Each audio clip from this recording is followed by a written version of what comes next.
Assalamualaikum warahmatullahi wabarakatuh. Selamat datang di mata kuliah pemrograman sistem terdistribusi. Untuk materi pertama kali ini saya akan membahas mengenai pengantar sistem terdistribusi. Jadi akan kita bahas mengenai apa sih itu sistem terdistribusi, kemudian beserta contoh-contohnya. Baik, untuk istilah sistem terdistribusi mungkin masih asing ya bagi sebagian orang. Kita biasanya lebih familiar dengan istilah jaringan komputer. Teman-teman mahasiswa mungkin juga sudah pernah ikuti mata kuliah jaringan komputer. Dan di sini kita menghadapi berikutnya itu sistem terdistribusi. Jadi sebetulnya apa sih sistem terdistribusi itu? Bedanya dengan jaringan komputer. Baik, kita lihat dulu pengertian awal dulu. Jaringan komputer adalah sekelompok komputer yang saling terhubung antara satu dengan lainnya menggunakan protokol komunikasi. Secara eksplisit terlihat atau teralamati oleh IP address ya.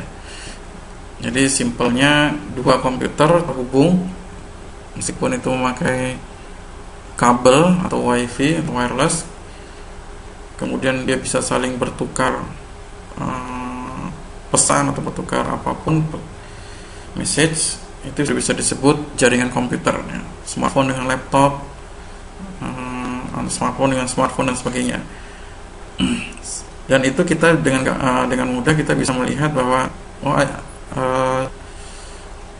smartphone ini dapat IP sekian, laptop ini dapat IP sekian, server ini IP sekian dan sebagainya. Kemudian dengan sistem terdistribusi, saya beri pengertian awal dulu ya sebelum kita masuk ke definisi lengkapnya. Ada sekumpulan komputer mandiri yang terhubung dalam suatu jaringan. Ya, jadi di sini jaringan sudah ada, sehingga kita satu komputer ingin gabung ke dalam jaringan. Di mana bagi user terlihat sebagai transparan, ya, sebagai satu komputer atau sebagai satu kesatuan. Ya, jadi user yang menggunakan sistem tersebut dia memandangnya adalah sebagai satu kesatuan. Ya, artinya dia tidak tahu bahwa ketika dia masuk ke dalam suatu sistem, di situ adalah di dalamnya terdiri dari beberapa macam jaringan komputer. Sehingga sistem terdistribusi ini sebetulnya berjalan di atas jaringan komputer, atau salah satu layanan dari jaringan komputer adalah sistem terdistribusi. Baik, mari kita lihat sekilasnya. Kita lihat lebih dengan ilustrasi. Kalau jaringan komputer kita simpelnya melihat ada klien, PC, laptop atau smartphone, kemudian ada server, di mana biasanya ketika PC pengen berkomunikasi dengan server, biasanya menggunakan switch.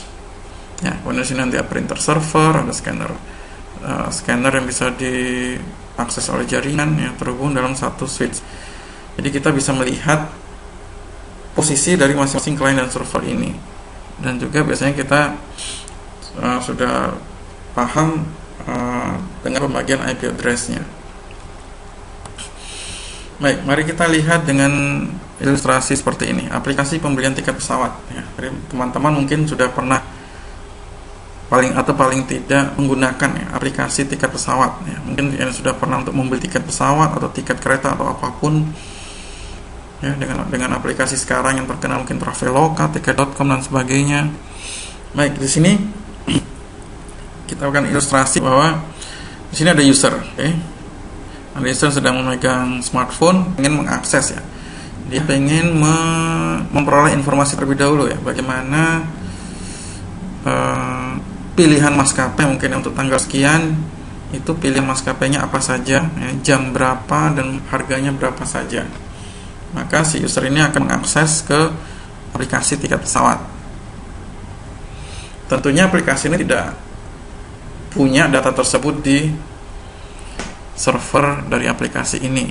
Dia harus menghubungi beberapa maskapai. Mungkin tidak hanya satu maskapai, mungkin beberapa, sehingga dia bisa memberikan alternatif tampilan informasi bagi si user mengenai variasi maskapai yang tersedia untuk tanggal sekian ya, dan beberapa harganya. Untuk itu dia harus menghubungi atau mengakses setidaknya server maskapai, di mana dalam server maskapai ini akan terinci informasi mengenai jadwal pesawat dan beserta harganya. Tentunya lebih dari satu maskapai. Ya, jadi dari server maskapai membuka link untuk diakses oleh umum, ya. Maksudnya beberapa aplikasi. Kemudian dari server maskapai mereka memberi balik informasi tersebut ke aplikasi, sehingga aplikasi tadi memberikan informasi mengenai jadwal penerbangan di hari yang diinginkan oleh user beserta lengkap, beserta informasi harga dan sebagainya. Ketika user memutuskan ingin membeli atau ingin membooking tiket pesawat tersebut, maka otomatis dia harus melakukan pembayaran untuk mendapatkan kode booking dan tiket, electronic ticket ya, atau e-ticket. Otomatis akan ada pihak lain yang terlibat, yaitu adalah bank user. Ini ketika user akan membayar dengan baik itu melalui ATM, melalui mobile banking atau internet banking. Mungkin sekarang juga ada pilihan lagi, bisa membayar lewat kantor pos atau minimarket, ya, Alfamart, Indomaret. Otomatis itu akan melibatkan jaringan yang berbeda lagi, jaringan minimarket tadi. Ketika sudah cocok harga, si user akan mentransfer. Dia tidak langsung mentransfer ke maskapai, dia akan mentransfer ke bank dari aplikasi yang dimiliki oleh aplikasi tiket pesawat tersebut. Jadi bank di aplikasi ini sebagai perantara. Setelah uang diterima, maka user akan mendapatkan kode booking dan sebagainya, dan bank dari aplikasi akan mentransfer uang tersebut ke bank yang dimiliki oleh maskapai, tentunya setelah dipotong keuntungan dan sebagainya. Jadi dari satu kesatuan ini, dari user sampai ke bank maskapai, itulah yang disebut sistem terdistribusi. Dari sistem terdistribusi itu berjalan dalam satu kesatuan. Dimana kalau kita lihat ada beberapa jaringan yang terlibat, ya. Pertama adalah user itu sendiri menggunakan provider, ya, handphone. Kemudian ada server jaringan dari aplikasi tiket pesawat tersebut. Kemudian ada jaringan atau server maskapai. Ada jaringan dari bank yang dimiliki oleh user, jaringan bank dari yang dimiliki aplikasi, dan jaringan bank yang dimiliki maskapai. Nanti kalau misalnya tadi memakai jasa kantor pos atau minimarket, itu tambah lagi. Sehingga di sini adalah kita bisa melihat pengertian sebelum tadi adalah user melihat sebagai satu kesatuan, ya. Jadi kita hanya melihat menghubungi si aplikasi ini saja, tapi sebetulnya yang terjadi di belakangnya itu banyak hal yang terlibat. Jadi user memandangnya adalah sebagai satu kesatuan. Dia minta informasi tiket, kemudian dia mendapatkan informasi tiket yang diinginkan. Itu pun setelah melalui beberapa jaringan, melalui tahapan jaringan yang ada di dalam. Sehingga kalau kita lebih rinci lagi, apakah sistem terdistribusi itu suatu sistem di mana beberapa komputer pada jaringan saling berkomunikasi, ya, berkoordinasi dan bekerja sama dengan cara hanya saling bertukar pesan atau messages. Komputer tersebut saling independen, ya. Dari misalnya dari komputer di server memiliki aplikasi, maskapai, dan bank adalah saling independen. Memori, prosesor sendiri-sendiri, speknya juga beda-beda dan sebagainya. Tetapi mereka dihubungkan dalam suatu jaringan komputer, baik itu terhubung dengan local area atau WAN. Terlihat sebagai satu satuan, ya, oleh si user tadi, dan dapat diterapkan pada middleware. Ini akan saya jelaskan di slide berikutnya. Atau pengertian kedua sama saja. Ini ada dua pengertian yang tetapi intinya pengertiannya sama. Sistem terdistribusi adalah suatu kesatuan dari elemen-elemen yang saling berinteraksi, ya.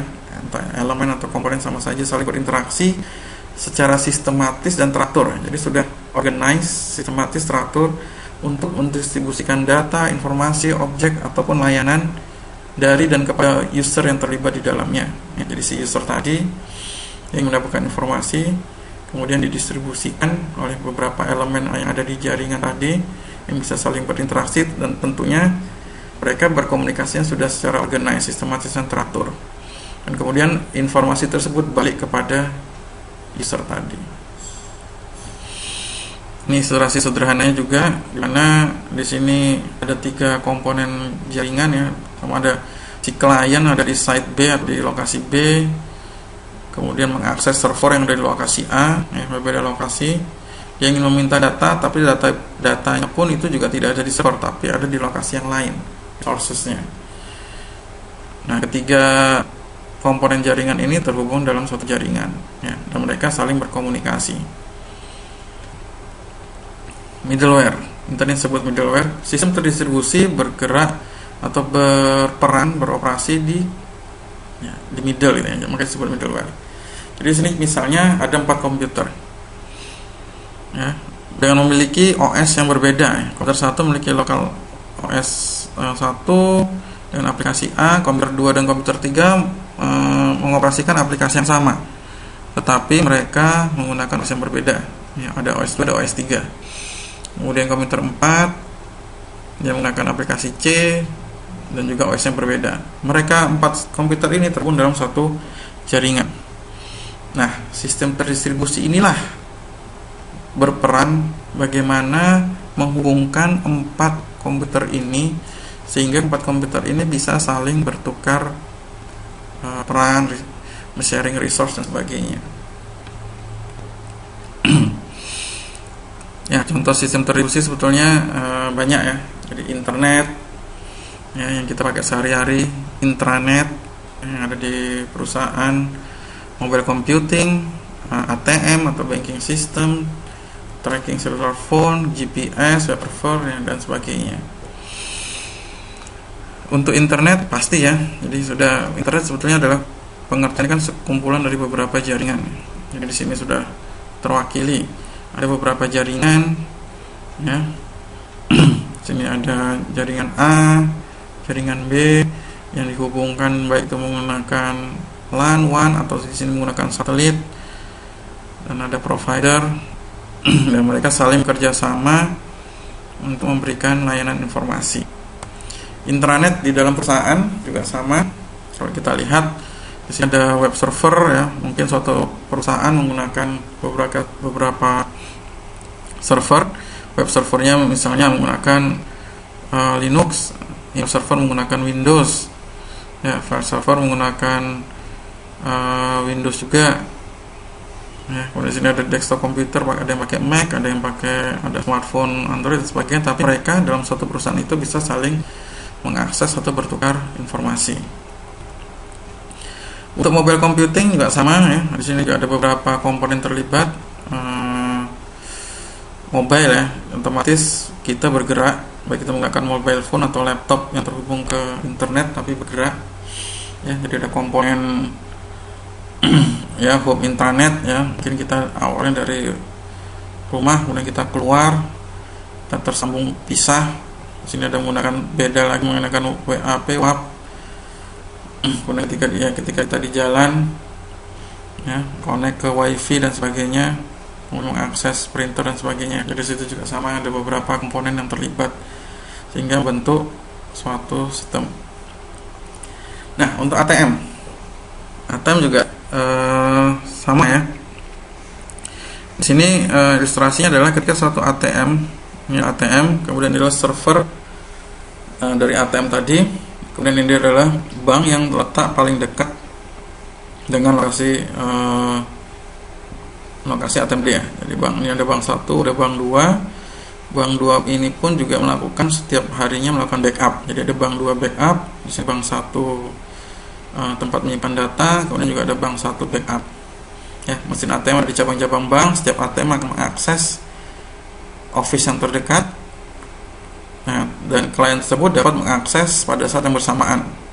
Ya, jadi kita tidak tahu data dari nasabah ini sebetulnya dia ada tersimpan di lokasi mana, bank 2 atau bank 1.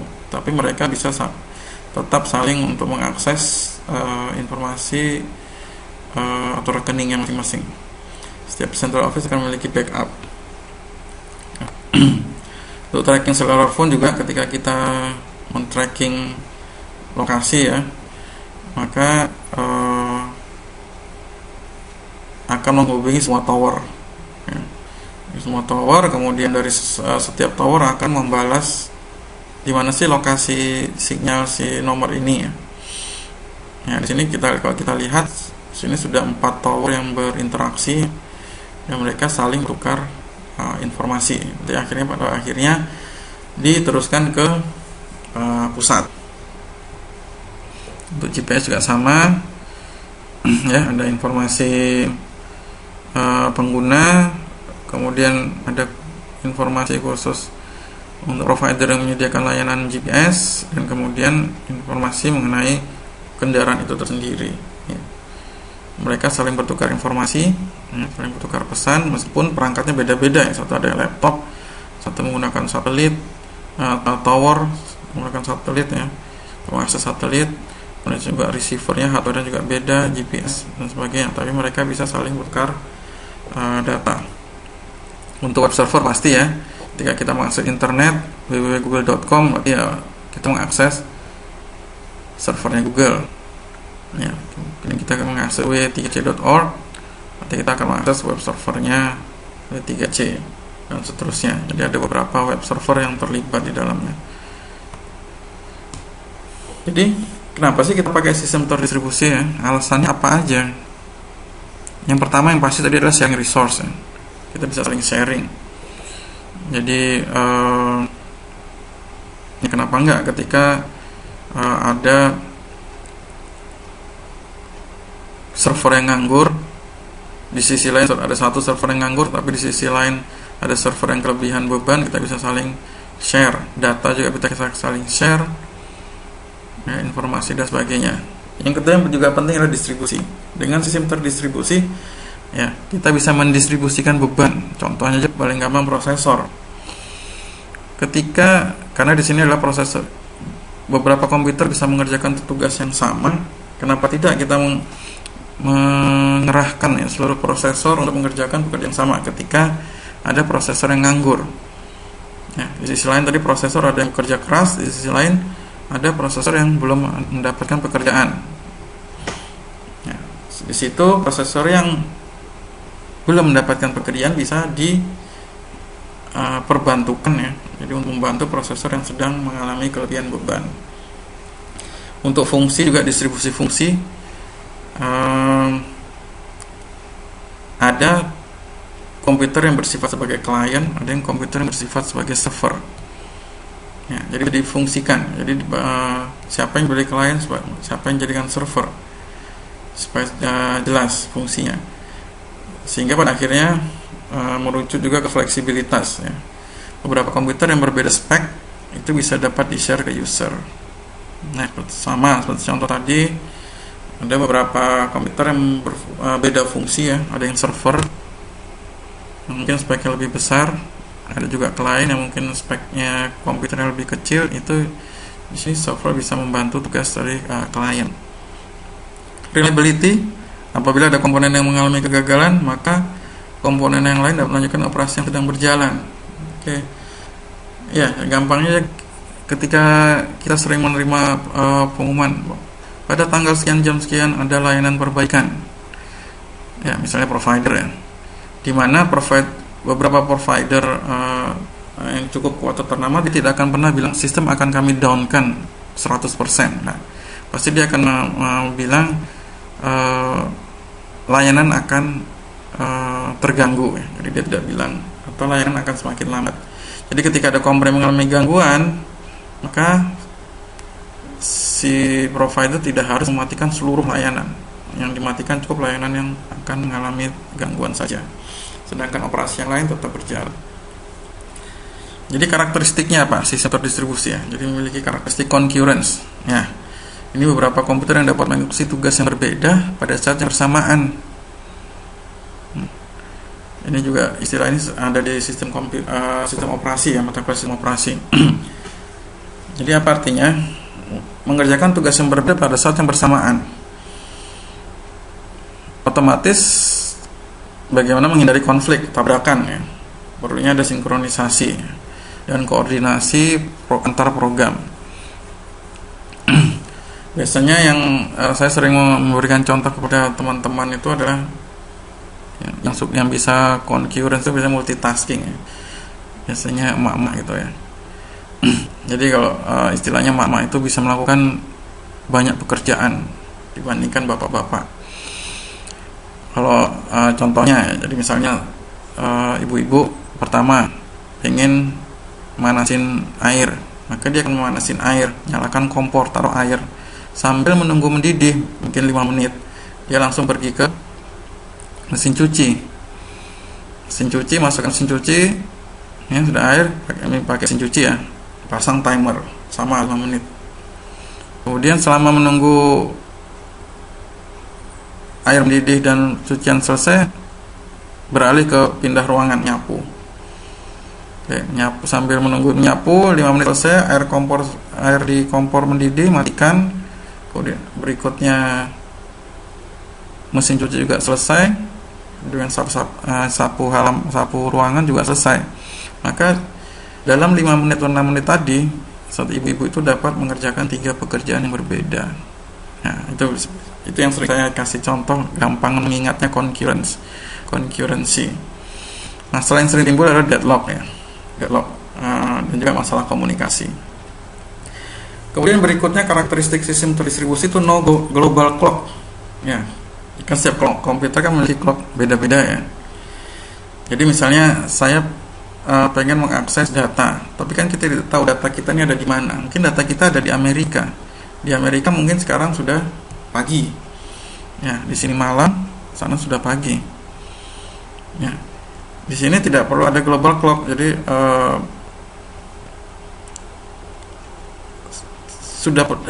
sebelumnya dalam sistem terdistribusi sudah adanya koordinasi dulu dalam satu sistem ya. Sudah ada perjanjian, sudah ada setting prosedur bagaimana supaya tidak terjadi konflik untuk masalah clock ini antar komputer tersebut. Ya.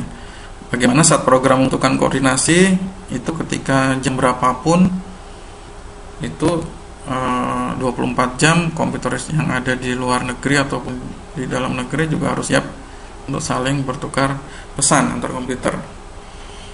Ya, jadi memang sudah ada koordinasi terlebih dahulu untuk penerapan sistem terdistribusi. Kemudian independent failure ini juga kegagalan pada suatu komputer itu bisa terjadi kapan saja atau pada jaringan.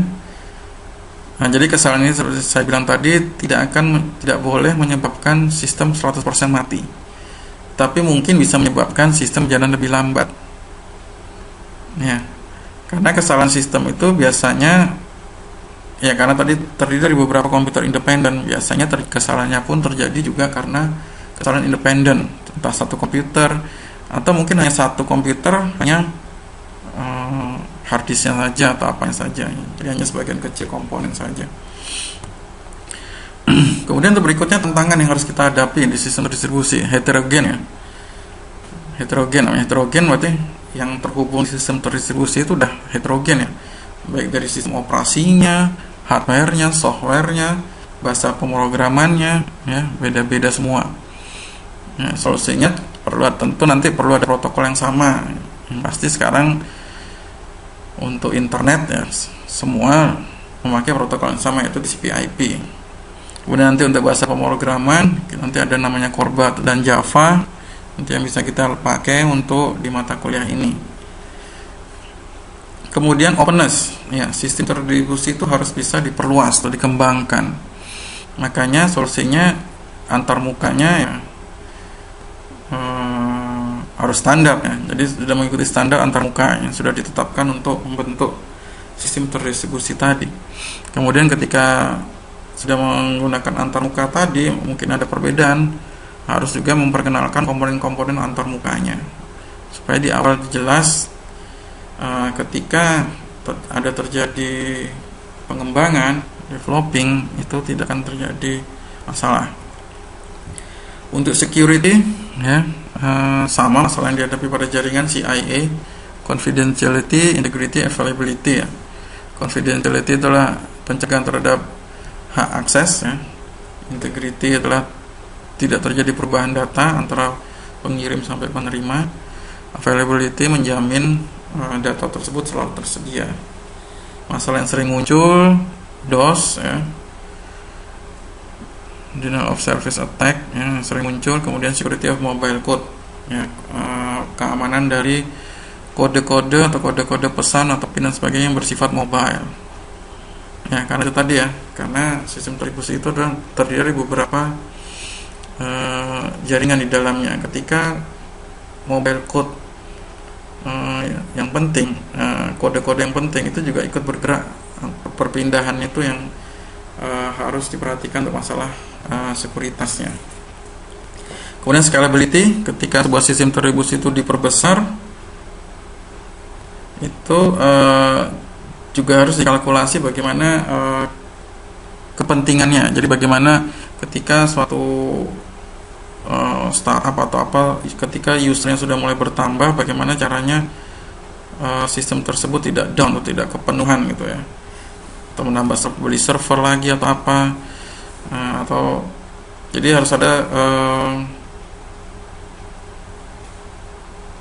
kalkulasi bahwa sistem terdistribusi ini nanti bisa dikembangkan, ya. Jadi dengan penambahan server dan sebagainya. Kemudian algoritma untuk mengakses data harus menghindari efek bottleneck. Itu sama juga ya. Jadi jangan sampai ketika usernya bertambah banyak, tapi akses untuk ke sumber data itu tetap. Sehingga nanti efeknya adalah bottleneck. Kemudian data juga distrukturisasi hierarki yang dapat diakses dalam waktu singkat. Ya, sesingkat mungkin ya. Jadi bagaimana data itu ketika user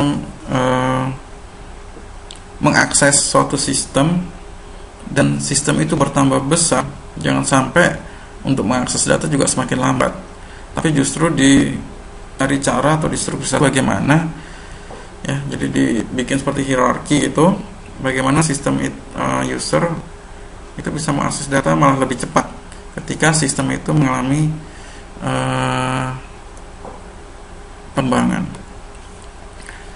Tantangan berikutnya adalah failure handling. Ini ya, bagaimana ketika tadi sama, ketika proses yang satu mengalami down, maka kegagalan itu tidak boleh membuat sistem itu berhenti. Ya, karena kegagalan itu biasanya juga terjadi secara bersama atau hanya sebagian dari komponen saja. Jadi suatu sistem terdistribusi harus bisa mewaspadai kemungkinan itu. Ya. Jadi sudah siap-siap, sudah ada prosedurnya bagaimana ketika ini down, bagaimana ketika ini mati. Itu harus ada prosedurnya dan bagaimana upaya menyelesaikan secepat mungkin. Salah satu solusinya pasti backup tadi ya. Yang kita lihat tadi di sistem ATM sudah ada backup. Ketika satu office tadi mati, maka juga perlu namanya replikasi. Ya, replikasi itu mereplika, jadi isi dari suatu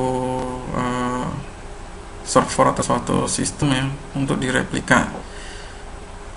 Kemudian ada load balancing, ya, pembagian beban antar server. Concurrency, tantangan tadi sama, bagaimana semakin banyak user mengakses banyak data secara bersamaan, tetapi data tersebut harus tetap konsisten ya. Jadi data tersebut tidak boleh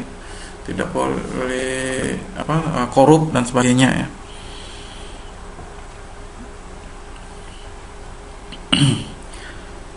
Kemudian adalah transparansi itu adalah transparan ya.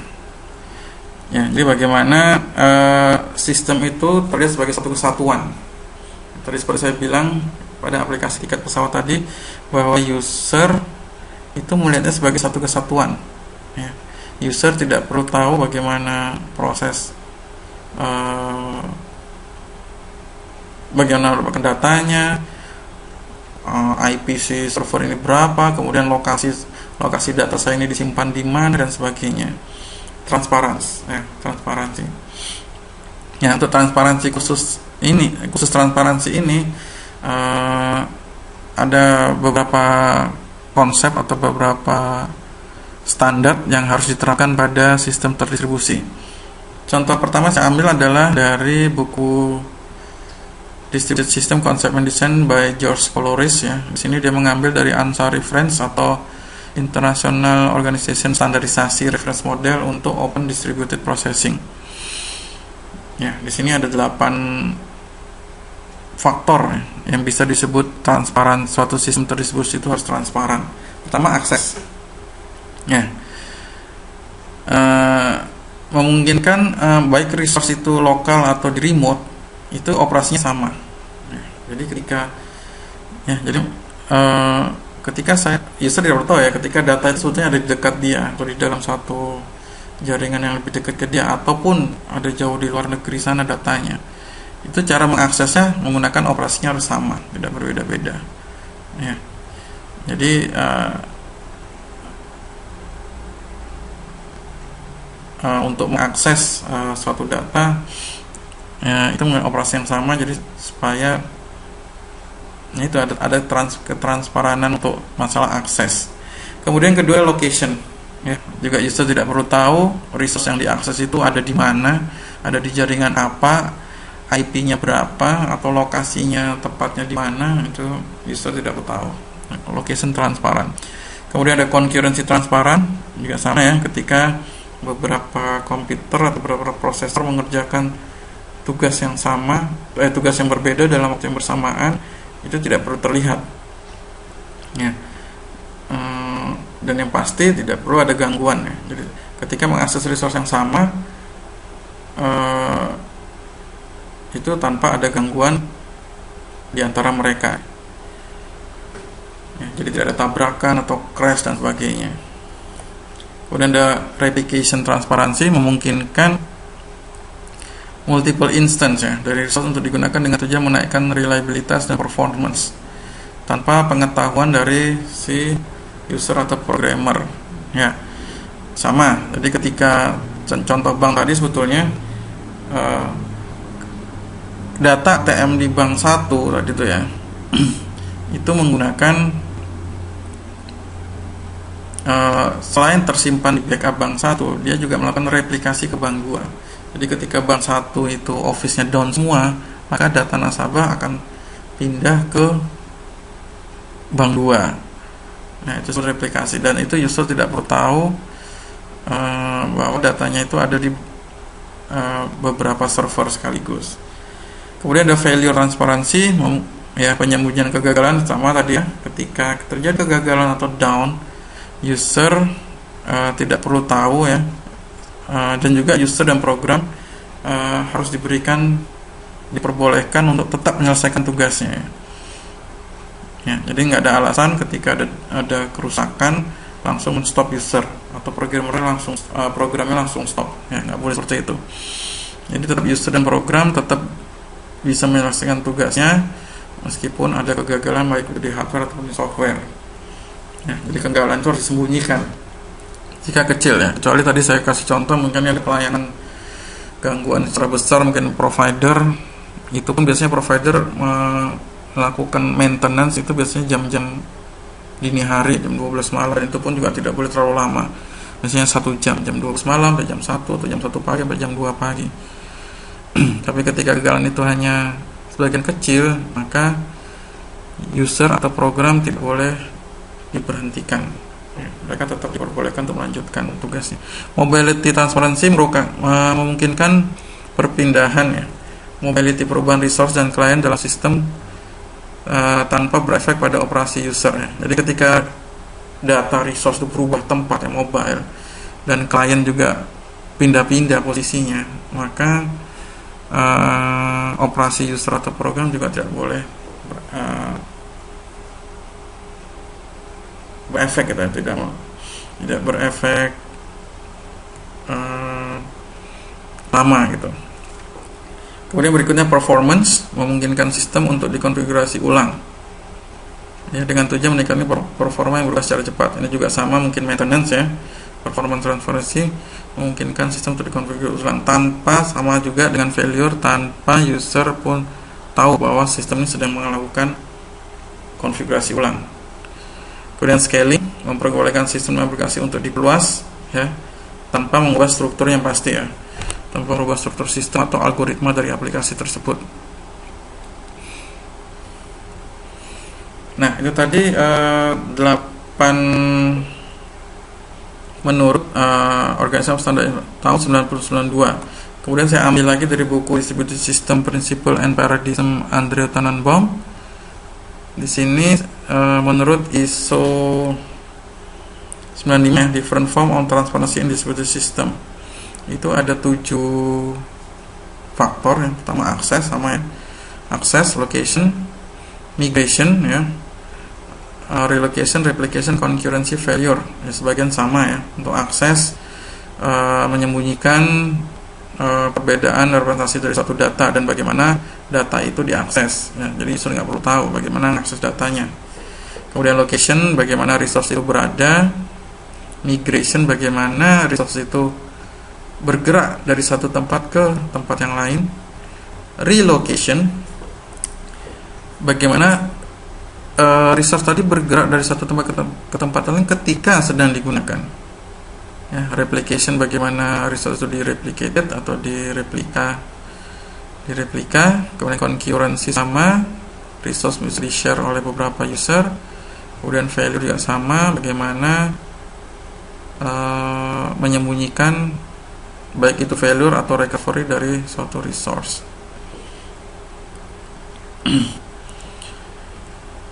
Baik, saya rasa itu untuk materi kali ini mengenai pengantar sistem terdistribusi. Semoga teman-teman paham, dan semoga juga materi kali ini dan ilmu ini juga bisa bermanfaat bagi banyak orang. Terima kasih atas perhatiannya. Kita berjumpa lagi di materi berikutnya. Assalamualaikum warahmatullahi wabarakatuh.